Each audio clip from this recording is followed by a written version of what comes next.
The reigning heavyweight champ Johnny Bones tore through the heavyweight goat Stipe in the main event of UFC 309. John gave Stipe no chance at all, picking him apart from the start, taking him down, demolishing his face with brutal elbows, landing devastating body kicks, calf kicks, mixing the martial arts beautifully, showcasing once again why he's widely regarded as the greatest fighter of all time. In round 3, Bones unleashed a spinning back kick that sent Stipe crashing to the canvas. A few vicious follow-up shots on the ground were all it took for Jones to seal the deal and leave no doubt who the king of the heavyweight division is. MMA community reacted to this win. Francis Ngannou said on Twitter, "Jones looked great out there tonight. Congrats, Johnny boy, I see you." The fan favorite Tom Aspinall was in the building as well. The Englishman reacted to Jones's impressive victory. It's exactly what I thought would happen.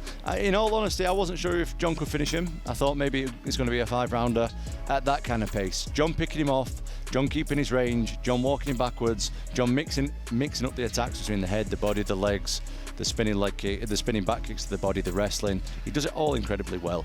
And I think to beat John Jones, the most important thing you need is good eyes, good reactions, quick reactions, be able to see everything and do everything and react really quick. And in all honesty, Stipe Miocic, and this is said with a load of respect, he just didn't have that at 42 years old. I've only seen John Jones fight on the TV before. This is the first time I've ever seen him up close. And I was sitting, you couldn't have got any closer. You know what I mean? I was almost in arm's length from the UFC octagon. And you guys know it is way different watching it on TV and watching it up close. And I see everything.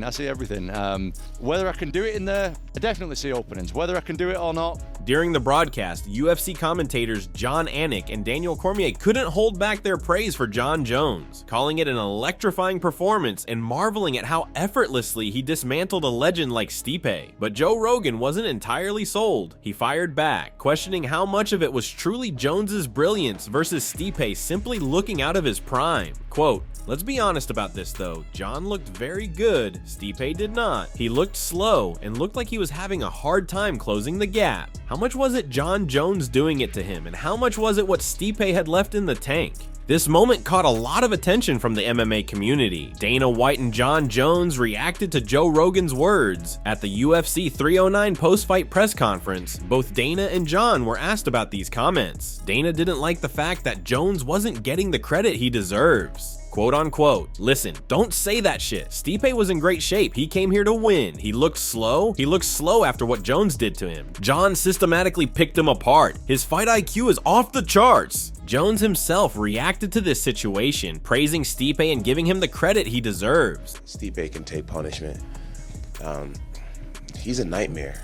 He's a nightmare. You can hit him and hit him and hit him, and he shows no emotion.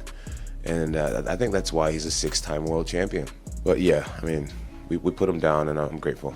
The Madison Square Garden crowd didn't hold back after Bo Nickal's decision win over Paul Craig at UFC 309, showering the undefeated prospect with boos and chants of overrated despite his victory. The fight itself was far from thrilling, with Nickal opting to stand and trade kicks in the opening round. While Craig effectively checked several of Nickal's low kicks and landed a few of his own, the round remained closely contested. The second round saw Bo connect with the more powerful strikes, but the action continued to feel underwhelming. In the final frame, Bo managed to stun Craig a couple of times, but chose not to capitalize on those moments. Bo's hesitation to capitalize annoyed the MSG crowd, who let their frustration be heard. After a subdued 15 minutes, Nickal still managed to sweep the judges' scorecards and keep his undefeated record intact. MMA fans reacted to Bo's performance. One fan said, "Khamzat kills Bo." Another one followed up with, "Bo Nickal has been booed his entire life. That doesn't bother him much." Also, people need to realize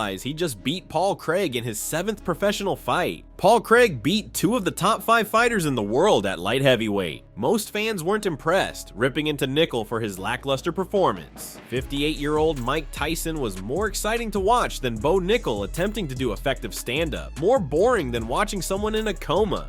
GSP was nicknamed Rush because he ran through his opponents. Bo Nickal comparing his run to GSP's his high-key insane. This fight marked Nickal's 4th appearance in the UFC, after earning his contract with 2 wins on Dana White's Contender Series. Until now, his octagon run had been nothing short of dominant, with finishes over Jamie Pickett, Val Woodburn, and Cody Brundage showcasing his potential as a rising star.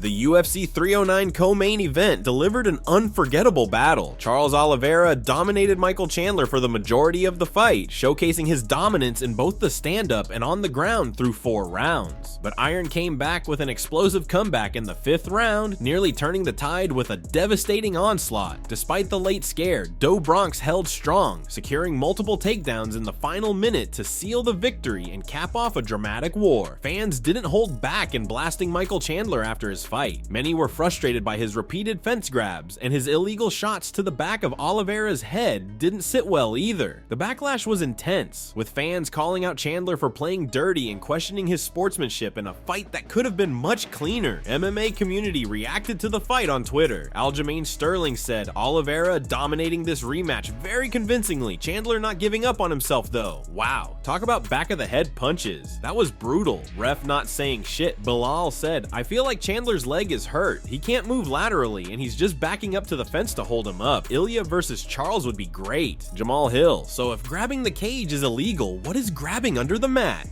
As for what's next, Jon Jones kept things open-ended, neither naming a specific opponent nor hinting at retirement. However, he did express interest in renegotiating his contract with the UFC. Dana White, meanwhile, has his sights set on a potential showdown between Jones and Tom Aspinall, calling it the greatest heavyweight fight in MMA history. White remains confident that any negotiations with Jones won't be an issue and believes a title unification fight can be locked in. "I got Tom waiting outside for me right now," Dana said. "You let John do John. John is going to disappear. Not only won't you hear about him, and neither will I, but then he'll resurface. He'll call, and we'll get it done." Let me tell you, this fight with Stipe had upset written all over it too. All the talk about Jon Jones, Stipe seemed pissed, focused, and he came here to win. He looked good, he was physically in great shape, and the list goes on. John picked him apart. He looked incredible. I just don't know how any of you guys don't see how he's the greatest fighter in the history of fighting. During his post-fight interview, 37-year-old Jones confirmed that he's not done yet and plans to continue fighting. He acknowledged having options on the table, but said he needs to sit down with UFC brass to figure out what's next. While names like Tom Aspinall and Alex Pereira are being floated around, Jones made it clear that no decision has been made yet, leaving fans eager to see who he'll face in his next challenge. How do you guys feel after UFC 309? The main and co-main events definitely lived up to their expectations. What's next for Charles Oliveira? What's next for Jon Jones? Leave your comments below. Thanks for watching, and don't forget to subscribe for daily MMA news.